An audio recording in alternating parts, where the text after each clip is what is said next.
What happens when the one person you're supposed to trust, yourself, feels broken? When you've been gaslit and made to second guess your reality for so long that your own gut feelings become a source of confusion.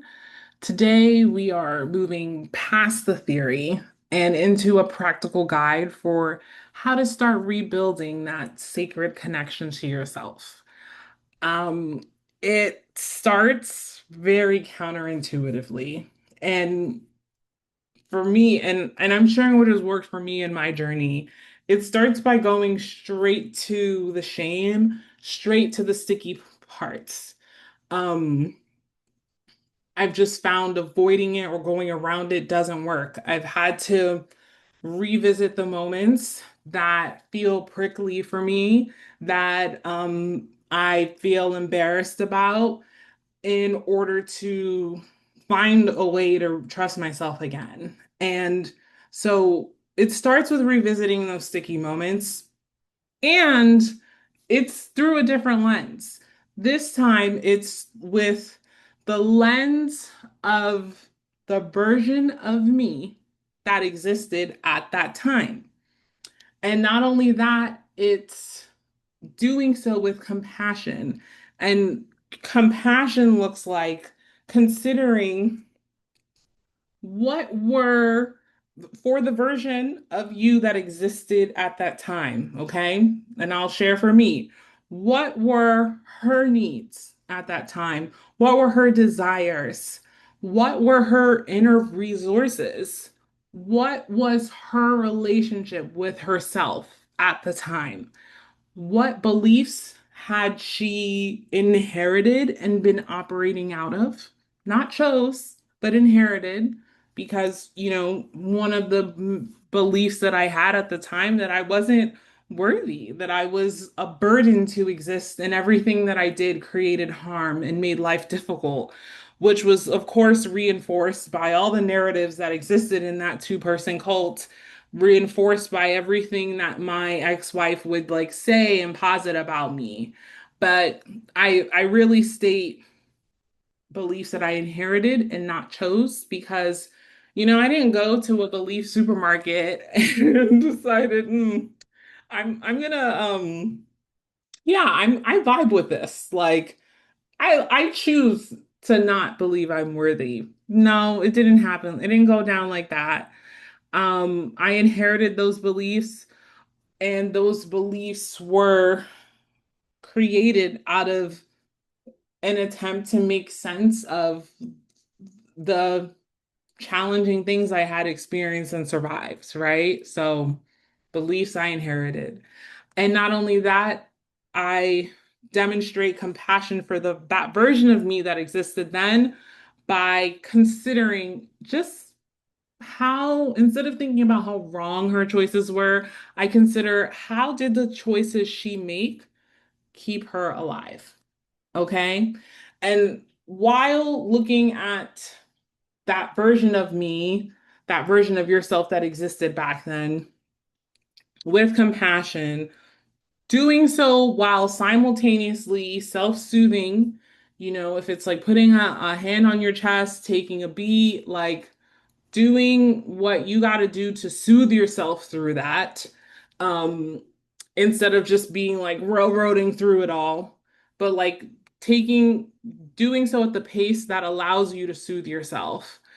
And also making the conscious decision to even just for a moment, just suspend whatever belief is currently operating. So for me, that instance would be like believing that I made stupid choices and that I should be ashamed of the choices that I made and they're embarrassing. Like accepting, not trying to challenge that belief directly or head on, but just, letting it be, but like taking a moment and being like, you can exist over here while I work on this over there. So just suspending it just for a moment. And then after sort of suspending belief in those narratives, um, recognizing why I was right, that my nervous system knew what she was doing, that my gut knew what was right, even even if my conscious self judged me along the way. Judge me then, judge me now, all of those things, none of that is my business.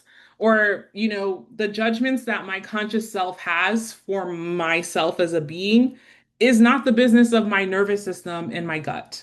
Their job is to keep my ass alive. And they did that. And they're like, girl, you can have your shame, you can have your judgments over there. We are in the business of keeping us breathing. So do what you got to do. If, my nervous system can talk. And so I'll give an example of this from my own lived experience. And I'm going to share about a moment that where I used to be kind of confused about what happened, and I wasn't sure if I was wrong or stupid for the choices I made. And I say that I was confused about what happened, which is what it felt like at the time.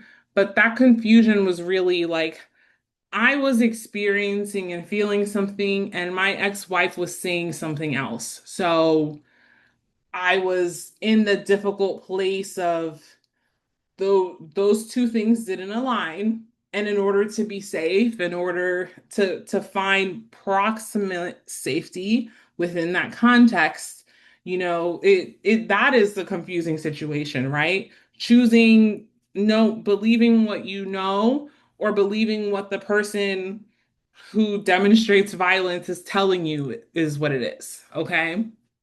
All right. So, whew, I'm gonna lead by example, y'all, because this is kind of hard. All right, so the example I'm gonna share is about um a time, an incident. It actually doesn't matter how it started because I used to think it mattered how these things started. And depending on the context, it does. But within this context, it doesn't matter because I recognize, my ex-wife made a choice to um be upset, be violent, be all those other things to take it out on me. And there's none of the things that I thought I was arguing about is what I was actually arguing about. I just didn't recognize it at the time, and I can forgive myself for that. But here is what you do need to know. So one evening, um, I um I just wanted her to stop, and she wouldn't. And so I considered, and I just wanted it to be quiet and to just be still and to feel not so charged. And so I remember packing a suitcase, just throwing shit in there. And at some point, police were involved. And I don't even know exactly how they got involved. I don't know if the neighbors who it was like a shared wall. I don't know if the neighbors heard and they called the police. I don't know if it was because um in the tussle where she was trying to take my phone away from me, like it accidentally called 911. I don't know. I don't know why. I don't know what caused the police to be there, but they did get there. And I remember um I think she opened the door, and the police officers asked what was going on. And I remember one of the police officers asked me to um I think I didn't want to really say anything in front of her. So one of the police officers asked me to step outside and to talk to the side of the door with her while the other police officer talked to my ex-wife. And I remember taking the step to talk to that police officer. And I remember being terrified of doing that. I felt like I was betraying her, the culture, that I was like engaging with the police, but I also knew that like I wanted it to stop and I just didn't. I knew I couldn't answer in all honesty that I felt safe. Which I think that was, I don't remember exactly what the questions they were asking me, but I just knew that the questions, I knew I couldn't answer in a way that said, I'm fine, nothing's happening. Like I couldn't do that in all honesty. And so I felt like, yeah, I was betraying her and the culture for talking to the police officer. And the police officer, I asked what I needed, and I was like, I need to I don't remember what I said, but I remember them waiting with me until like my Uber got there to take me to a motel that I found like on the fly. And I got in the cab and drove away with the Uber. And I made sure that so I chose to get in the cab. I chose to stop sharing my location. And the whole time I felt like I was betraying her and like doing something wrong. But I couldn't shake the feeling of like, I just need this to stop.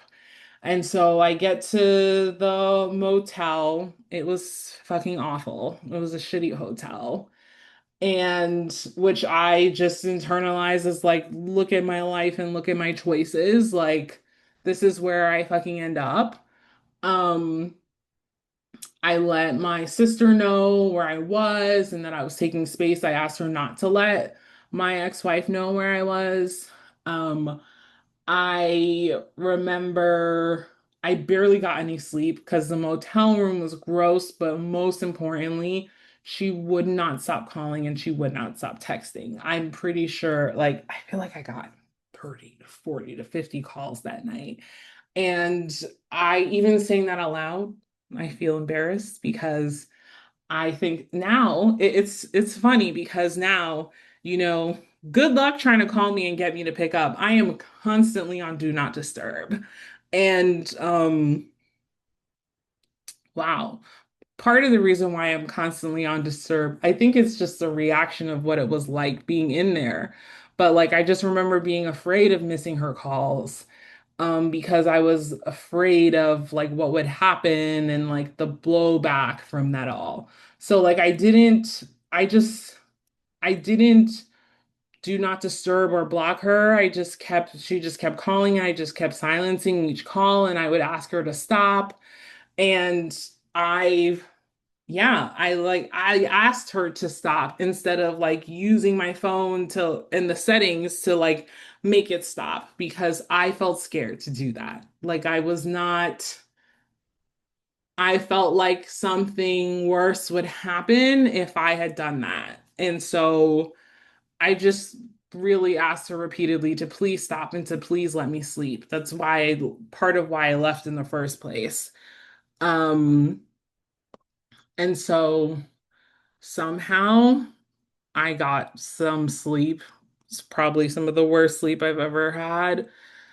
I slept for a couple hours. I don't really know, but I woke up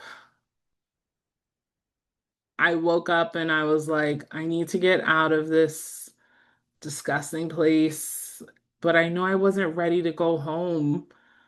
I felt like I just felt so like lost and powerless. I decided, acai bowls make me feel really good. I studied abroad in Brazil and I really loved acai bowls and I missed them when I came back and was delighted when they became a thing up here. And so I was like, I'm gonna find a place to get an acai bowl and I'm gonna enjoy it.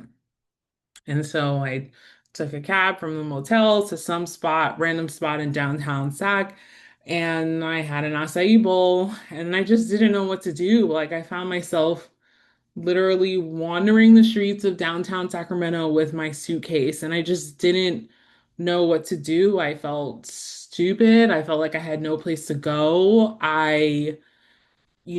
Was thousands of miles away from people I knew, and there are people I knew in California at the time, and I don't know, I just felt so alone and so isolated, and I felt like I had no options. And like the me I am here with you today, I now know that couldn't be further from the truth. I now know that I've always had people in my life that would literally, if I needed them, they would drop whatever was going on to show up for me.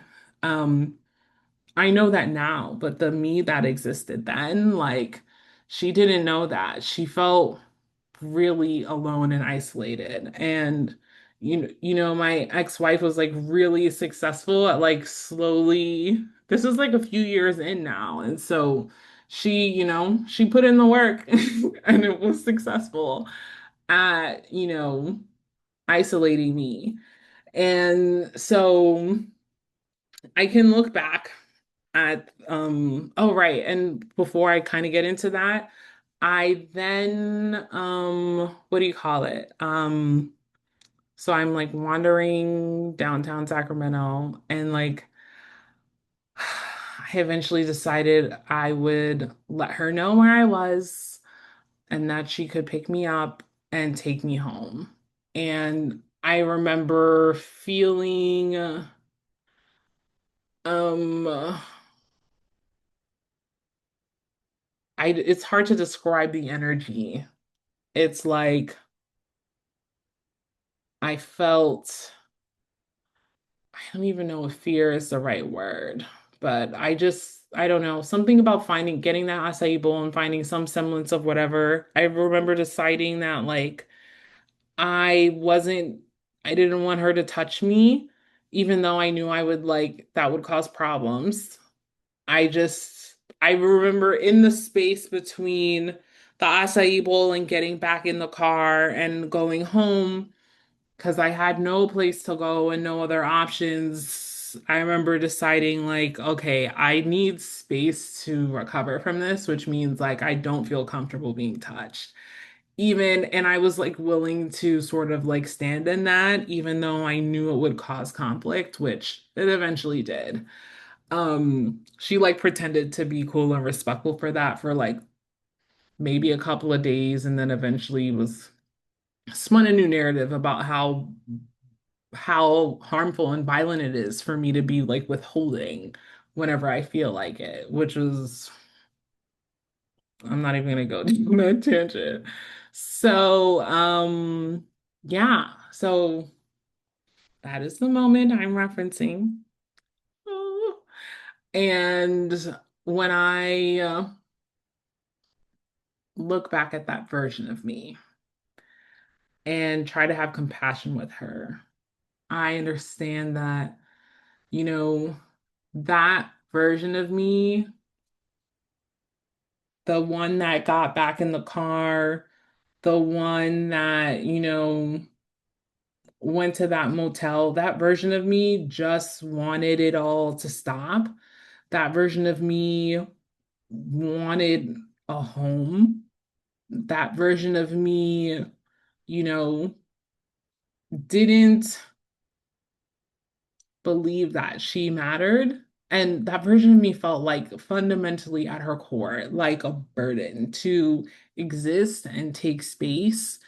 That version of me was constantly worried that just by existing and having needs that she was creating harm. And it is exceptionally challenging to be able to take actions that can remove you from a context like that when that's the type of relationship you have with yourself. And I can forgive that version of me because that's truly where she was. That's how she felt about herself and her place in the world. And it doesn't by any means mean she deserved it or was asking for it. It means that's she was in a challenging place, and this based off of the relationship she had with herself at the time, she chose what she could and what she could access. And not only that, like even though this is sort of like the bright spot, even though I didn't believe I mattered or deserved to take space, even though I believed that, you know, I was less than this person who I was like my only source of like validation, what felt like validation, love, and support. Like, even though that was the case, like at the end of the day, that version of me like kept me alive. Like that version of me, you know, did what she had to do to stay alive. At the time that meant talking to the police officers. At the time it meant going away. At the time it meant, going back home when things had cooled down. That's it kept me alive. Like I could judge myself down, and I am still here.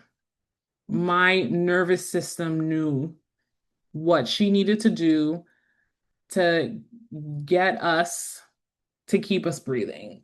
My gut knew what she needed to do to create the space we needed to have like a semblance of sanity, of stillness, to gather, to create enough space to think, be able to think clearly enough to know like I need that acai bowl, I need that space, I need this boundary, you know?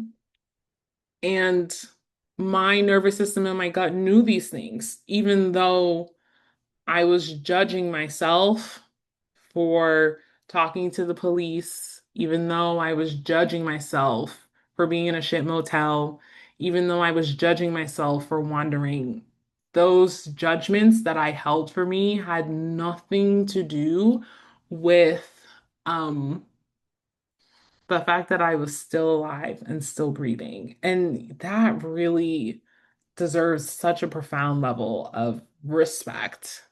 And even now, I think, I mean, y'all saw me self-soothing in real time. I even think about the,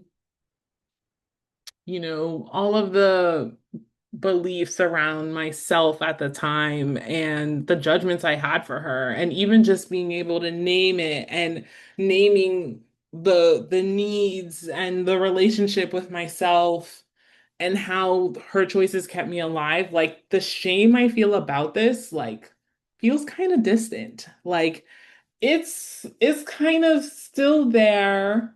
It's maybe like that 2% of me that, needs new evidence, which is fine. But like it doesn't, I don't know, I feel a little bit freer. And I'm honestly in now I'm noticing I'm like, oof, are your judgments coming through? But I'm just gonna be right here with myself. But I'm kind of in awe of the fact that I knew what I needed to do to stay alive, and I did those things, even in the face of those choices having like consequences and blowback. I did what I had to do to stay alive. And I'm so grateful for that. I'm so grateful for that version of me because I literally could not be here without her. And if that part of me has been me in me all along, I can trust that. I can trust that. And the truth is, your gut and your nervous system knew all along. And rebuilding self-trust is the process of learning to listen to them again. I didn't realize the ways that they were operating at the time, but I know now, and I sort of take pause and just listen. And yeah, that's a part of the journey of rebuilding self-trust. So if you want to explore this concept even more, the companion article is available now. The link is right at the top of the description. And as you reflect on this, I'd love to hear what's one way you're learning to honor your own gut feelings. Share in the comments below. Now, I'll see you Monday. Bye, y'all.